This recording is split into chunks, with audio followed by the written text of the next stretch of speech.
Welcome to Beyond the Shelf with OPL. My name is Dawn. And I'm Jenny. And we're here and always excited about it. Today, we want to talk to you about local authors. Authors from Northeast Ohio, authors from the great state of Ohio. One of my favorite things about the state of Ohio is that the seal actually says the Great Seal of Ohio. So, it's not just a regular seal. It's a great seal, if you ever see that stamp. I don't know that I knew that, but I know that Ohio State has marketed the Ohio State University. So we're a proud people, us Ohioans. We are the ones. The Ohio. Exactly. Cannot be replicated. Anyhow. Anyway, before we jump into our Ohio author talk, we want to introduce you to a new little fun thing that we want to do with you. We're calling it Stump the Librarian. Technically, neither of us are librarians. We're just library workers. I shouldn't say just. We are library workers. But what we would like is for you to try to stump us if you have something you've always wondered about the library or some interesting topic that we can see what we can learn, and maybe you will stump us and maybe we won't know the answer. So you can submit any questions on Spotify or on Facebook, or you can email us from the Contact Us link on the top of our website. I am a wealth of useless knowledge and trivia, so it might be hard to stump me unless you ask something very technical and important. But if you ask anything stupid or pop culture, I'll probably get it. And part of my job is to research. So I feel like we're coming off pretty confident here. Yeah. We are the librarian aides of Orville. All right. So local authors, the reason we want to talk to you about local authors today is because we are having a local author festival. So that is on Saturday, March 11th from 11 to 2. This is our second festival. We had one last year and we had 20-ish authors from the Orville area, a little bit beyond that. And we're going to have close to 20 this year. We're really excited about that.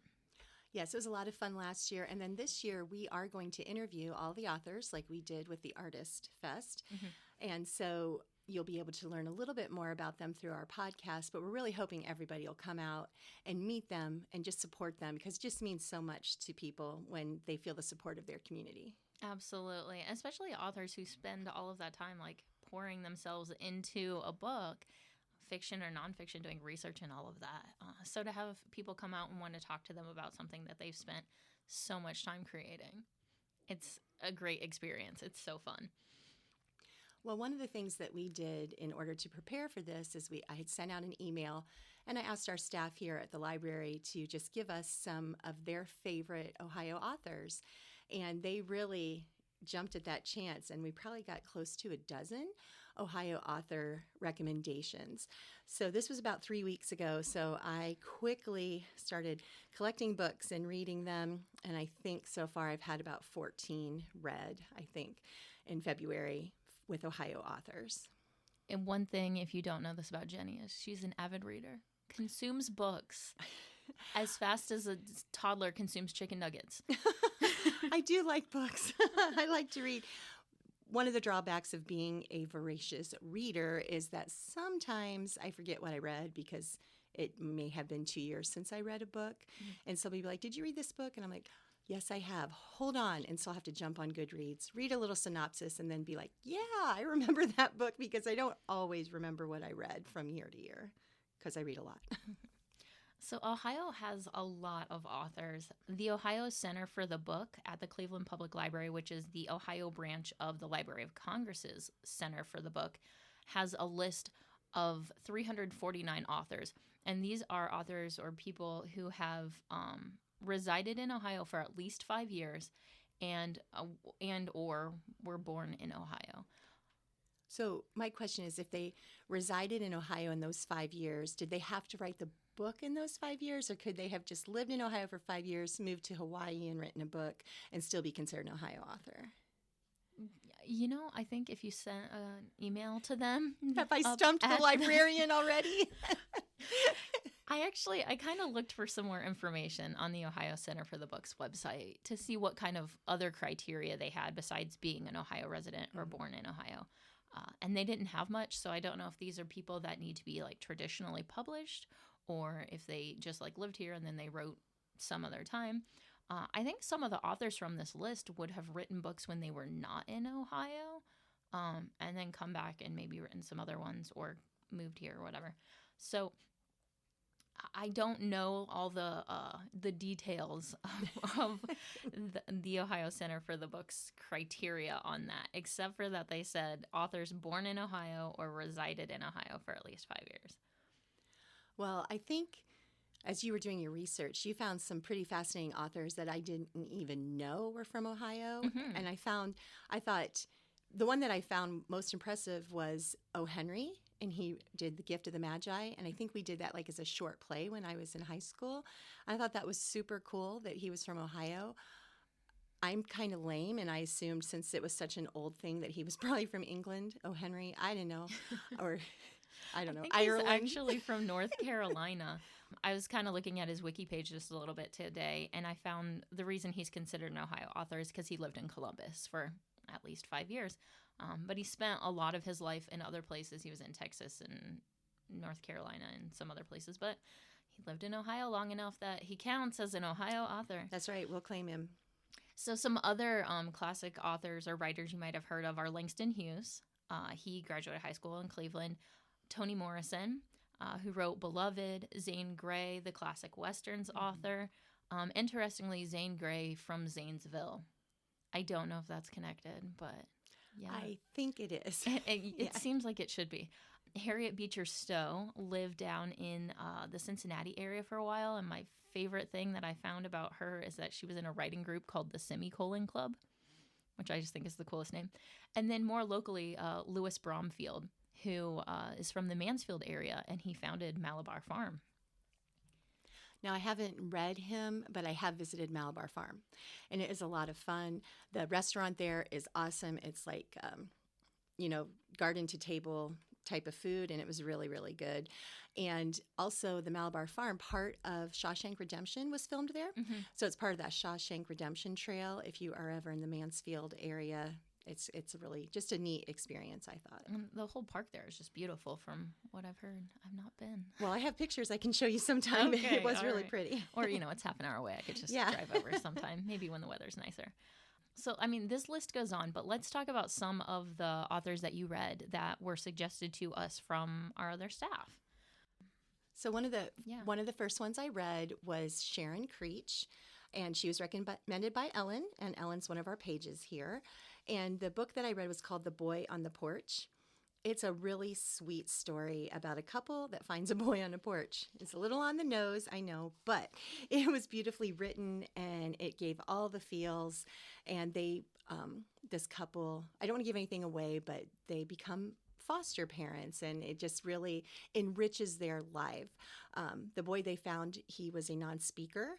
Mm-hmm. But he communicated through different ways, and music was one of the biggest ways he communicated. But it was a really beautiful story. It was fast-paced. It was kind of a slow burn and fast-paced. I know it kind of sounds like an oxymoron, but it was short. And I think it falls under like middle grade, maybe YA, but it was really cute. Sharon Creech tends to write more children's or young adult. So while you were busy reading all of these authors, I was researching them.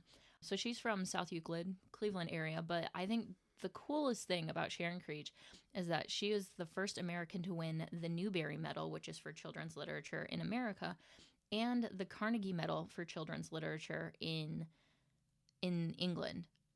So she was the first author to win both of those children's literature awards, and I just think that's brilliant. Were they one for the same book? They were one for different books. Okay. The Newbery was for... It wasn't for Walk Two... Or no, I guess it was for Walk Two Moons. Read my notes right here. And the Carnegie Medal, I believe, was for a book called Ruby, or the name Ruby was in the title. Okay. The second book I read, well, actually, it may not be exactly in order, but another book I read was Beloved, which we had mentioned, Toni Morrison.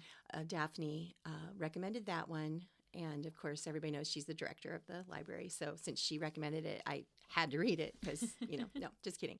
It did take me a long time to get into this book, and it's a very hard read. It's about slavery. It also uses a lot of metaphors in it, but I think it's really important that everyone should read this book, or at least a book like this, because if we don't learn from history, history will continue to repeat itself. And it's so important that we learn about what happened when humanity turns against humanity, and how that really, the ramifications of that for centuries and years and families. It was just really, it was beautifully written.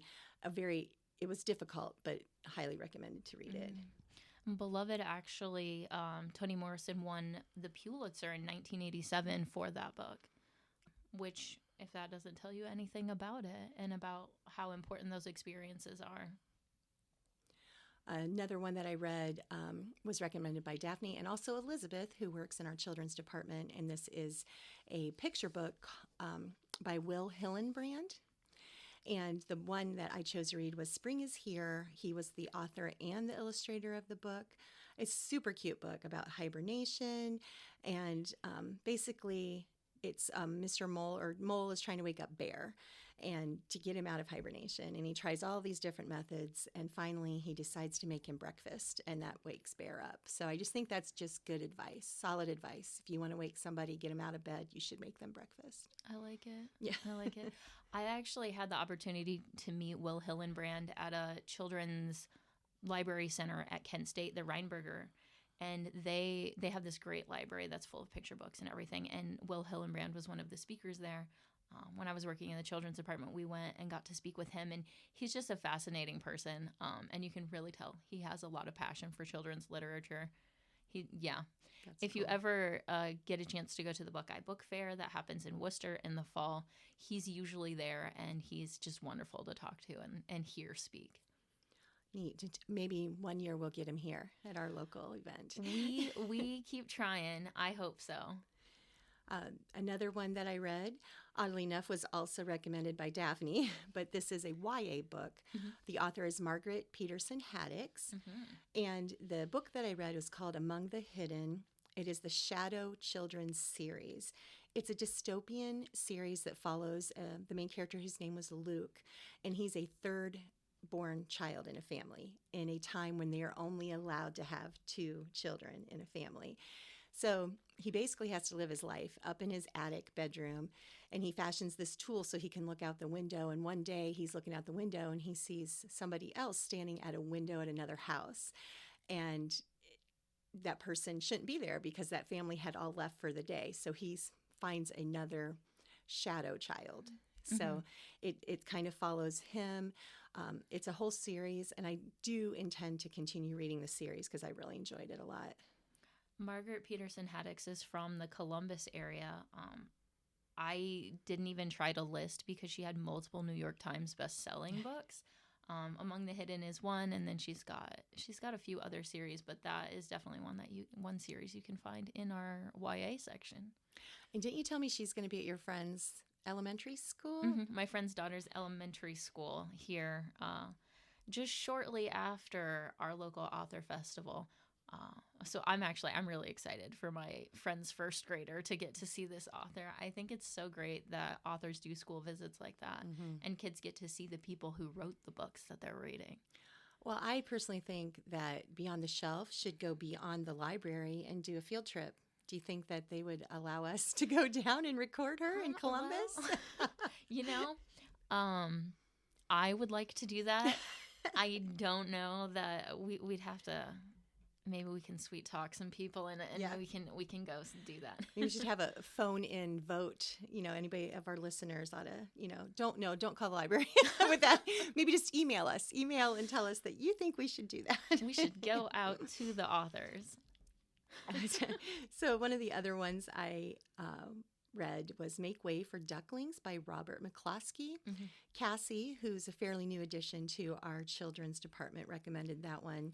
It was a Caldecott winner. It's a super cute book about a mom and daddy duck who are wanting to find the perfect place to raise their babies.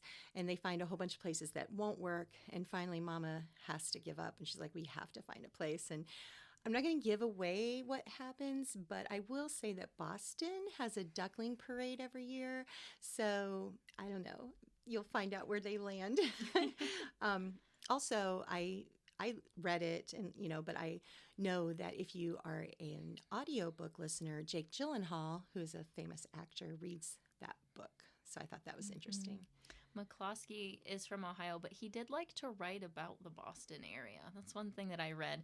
And he actually won the Caldecott Medal twice, which is not very common to see. So that's a neat thing. I think that just shows his talent. One of the other authors I really enjoyed was Cinda Williams Chima. Mackenzie, who is a page here, recommended her. Cinda, the story that I decided to start with was her Heir series, which is Heir, not AIR. And the first one I read, it's a low fantasy YA young adult book. And the first one I read was The Warrior Heir, and then I liked it so much, I was like, I got to read the next one too. There's 4 total, but I had to stop myself because I had all these other books I had to read.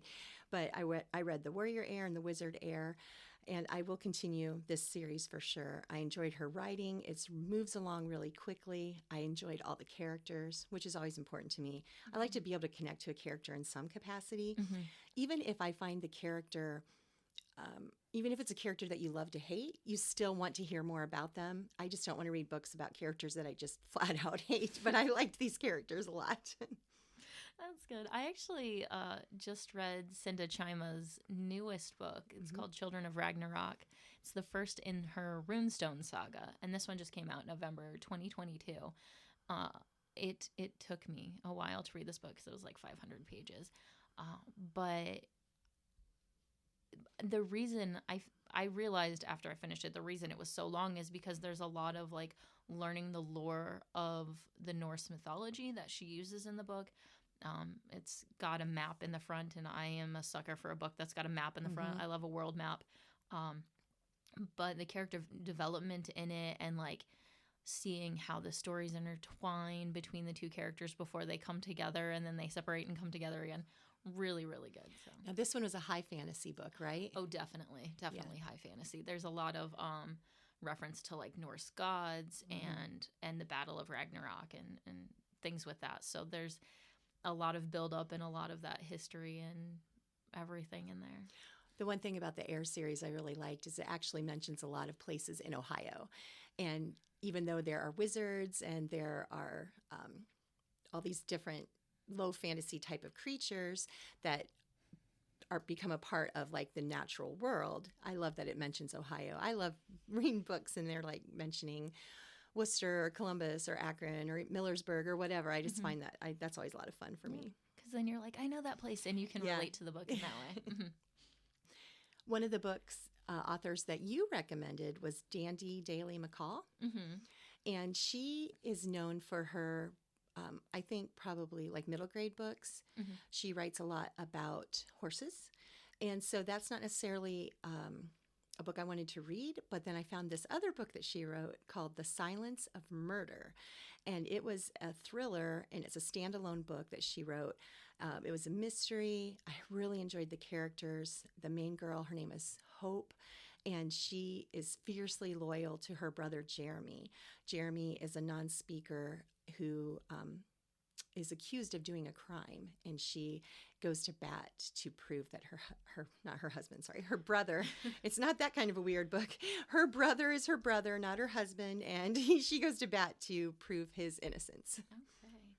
I usually think of Dandi Daley Mackall as more of a children's author, but she's also written books for young adult, for adult. She's authored and co-authored over 500 books. Wow. Which is amazing. And she also is one of those authors who goes around to schools and different organizations and does like writing workshops for children and youth, and getting to getting to interact with those writers and inspire kids to become writers. I think that's just awesome. Another one of our local authors, by local I mean Ohio authors, R.L. Stine. He's, everybody knows, at least have heard of him. He writes the Goosebumps series.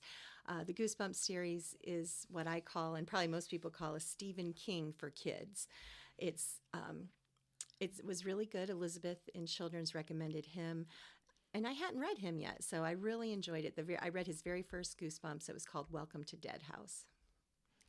R.L. Stine from the Columbus area, he calls his books scary novels, which I think is great because if you put like thriller or horror on it, some kids might be a little afraid to read that. It might be too terrifying, too scary. So to just call it like a scary novel gets the idea across without making it too heavy, I guess, for a reader. Yeah. You have another author, Ohio author, that you really liked, right? That I didn't get a chance to read. Yeah. So it's Mary Doria Russell is that author's name. And she wrote this 2-book series, I guess you would call it, called The Sparrow. The second one is called Children of God. This book is one of the ones that whenever somebody asks me like a book to recommend, I always immediately am like The Sparrow by Mary Doria Russell because it's so intense. She wrote so well. The whole thing is a speculative fiction about first contact with aliens. So you have this group of people that go to an alien planet and they're interacting with this group of people they never met. They learn the language. It's very similar to the whole like missionary concept of going to a new place, especially like as Europeans were exploring the world. And it explores the deep impact of our experiences and how they affect the people we interact with, especially in unfamiliar environments. This book just had my heart racing at points. There were a couple times I just had to like shut the book and be like, okay, I need to actually breathe here. And it's so well done. There's this point before I started the second book after I'd finished the first one where there's this one character that I absolutely was like, this is the worst character. This is the worst person. Just thought he had done awful things. But in the second book, you learn more about him and you realize, there are experiences and cultural misunderstandings that happened. And that's what led this person to the actions that they had done. And it's a great reminder, to be more compassionate and more understanding for people. Just so good. So good. I could go on. Did you say where she was from in Ohio? She is from the Cleveland area. Okay. That's even more local. To me, that's even localer than Columbus. I'll make up words too. So another one, Cynthia from Reference recommended was Thrity, Umrigar. Oh, I loved this book. It's called The Space Between Us, and it takes place in modern Bombay. Bhima is a servant to Sarah, and the story, it's not linear, but it kind of goes back and forth, and it tells the story of these women's lives with their husbands and kind of with their children. And the caste system doesn't come into play, but the classes, the divide between the classes is so significant. Did take me a little bit to get into the story, but once I did, I could not stop reading it. And there is a second book she wrote that's called The Secrets Between Us that follows along with these ladies again. And she wrote them 10 years apart. So and it's already out. So I'm really glad because I want to be able to read the second one and not have to wait 10 years. So yeah. I'm looking forward to that. Well, if you really like that one, she has another one coming out in September called Museum of Failures. So she's still writing and still going. We were talking about, the Ohio State. Thrity Umrigar attended the Ohio State. She also went to Kent State and lives in the Cleveland area now. So, local or enough for you. Yep. One other author I wanted to mention a little bit more about is David Giffels. Amy from our circulation department recommended him. He writes this humorous memoir of finding the perfect home for him and his family, and he finds it in Akron, and it's like closer to downtown Akron, but it's like a mansion, and it's all the funny things that he goes through to purchase it and then redo it. And this house was like days away from being condemned. It had wisteria growing in it. It had a tree growing in the house. And it was just that he's really has a lot of humor, but he really describes this house. And I wish that it wasn't just like a personal home, because I would love to go tour it, because it just sounds amazing now that he's pulled it all together. Well, Mr. Giffels, if you happen to hear this episode, Jenny would love to come tour your house. I'm not going to show up. We're not that far away from Akron. No. So, yeah. So he's also done some other nonfiction. Barnstorming, Ohio is one of his really popular ones, too. There were a couple other authors that people recommended. D.M. Pulley, she's a Cleveland girl. I read her a couple years ago. I read hers. Alex Erickson, he wrote the Bookstore Cafe Mystery Series, and the first one in that series is called Death by Coffee. I think his own pet cats may have influenced a bookstore cat in that series. Amanda Flower, she writes the Emily Dickinson Mysteries, and her very first one was Because I Could Not Stop for Death, and I liked that story quite a bit, and I will probably continue reading that series as well. We have to mention Dave Pilkey, you know, Dog Man, and is it Captain Underpants? Yeah, I believe so. Yeah, and so the Dog Man's kind of the child's version of RoboCop. So it was super cute, and I would definitely read it like with my grandkids. I probably won't continue reading the series on my own. But so Dogman is like RoboCop in what way? So the way Dogman comes about is that a police officer and his dog officer are in an accident. So in order to save their lives, they combine the two. So he literally becomes a dog man. So brilliant. Rather than a robot cop, he becomes a dog man. I love it. I love it. And then Cynthia Rylant, she writes the Mr. Putter and Tabby books. They're super cute, little first reader books. And then I discovered Lindsay Bonilla. She writes picture books, and she wrote a couple that I looked at, read. I Love You With All of My Hearts and Polar Bear Island. So those were super cute ones too. Nice. Love it. There are literally so many. Like we could keep going. Like Anthony, I want to say Dorr is how you pronounce his last name, who wrote All the Light We Cannot See, also from Ohio. Yeah, so many people. I'm like looking at my list here. Who else can I mention that you didn't mention? Jennifer Chiavarini, the Elm Creek Quilt series. She's from Ohio. Is that like a family reading? Yeah. She's from the Cincinnati area. Sue Grafton, if you're familiar with the Alphabet Detectives, the like A is for alibi, et cetera, et cetera. She lived in the German Village for a while down in the Columbus area. And Celeste Ng, the Little Fires Everywhere. Yeah, I read that one. And then she had a new one. It was like Our Missing Hearts. Our Missing Hearts, yeah. Just came out this past year. And she grew up in Shaker Heights. Yeah. So, like, we could just go on and on about these best-selling authors from Ohio. I mean, like I had said before, the Ohio Center for the Book has a list of 349 authors, but I think it's more like 3,000 authors. Yeah, I'm sure. Or possibly more who are actually from Ohio. So the 349 you said are best-selling authors? Those are just Ohio authors that they listed. They okay. aren't necessarily best-selling. Okay. So what do we have coming up in March? Of course, you know, we've got our local author festival. That's Yes. the whole point of talking about all of these Ohio authors. So that's on Saturday, March 11th. From 11 to 2, you can meet local authors, find a few new books, have some good conversation. I'm sorry. I just realized that we need to mention the fact that we are going to be interviewing Natalie D. Richards for our April podcast. She has written several books. I read a few of them, and we were lucky enough. She gave us an advanced reader copy of her newest book called Four Found Dead. So we are super excited because that's adjectives that we love to use the most, to interview her. So I wanted to mention her. She is an Ohio author, and we'll be able to interview her. And then we also have another Ohio author that we're going to be interviewing. He's Tim Hiller, and he's a very local boy. He graduated from Orville, and now he lives, I want to say... He's in Michigan. Yeah. Which hurts me a little bit to think of somebody from Ohio moving to Michigan, but maybe they'll be able to purify Michigan a little bit. But so we will be interviewing him as well in future. We'll find from our conversation with Tim that he's lived in a few different states with his career and things with that. So other events that we have coming up in March. The Cookbook Club will be meeting on the first Monday at 6 p.m. They're cooking from the book Dinner Then Dessert by Sabrina Snyder. It's a unique cookbook because all of the recipes have 3, 5, or 7 ingredients.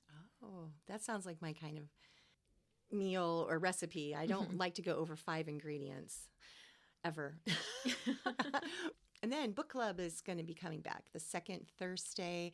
We will have 2 offerings for that, 10:30 in the morning, 6:30 in the evening. I will be there at the 6:30 one, and the book that we will be discussing is Apples Never Fall by Leanne Moriarty. The seed exchange starts on March 1st, and that goes through May 31st. This is an opportunity for gardeners to find new seeds. Plants of all varieties, vegetables, fruits, flowers are all available, and you can donate any seeds that you would like to share as well. We have a new class that's coming up. It's called Bits and Bytes, and their first class will be teaching Excel basics. That's going to be Thursday, March 16th at 5:30. We've partnered with a couple of tech guys from the Massillon Public Library, and they're going to just show you how to use Microsoft Excel for tracking data, and calculation. All right. And then for teens, we have the Teen 90s Hangout. 90s, coming back as vintage and cool. For all of you older listeners, that just means you're cool again, too. So that's going to be on Friday, March 17th at 3:30. It's just a hangout like it's the 90s again. So we'll have some cool crafts and music and some 90s snacks that I have scoured the world. No, not really the world.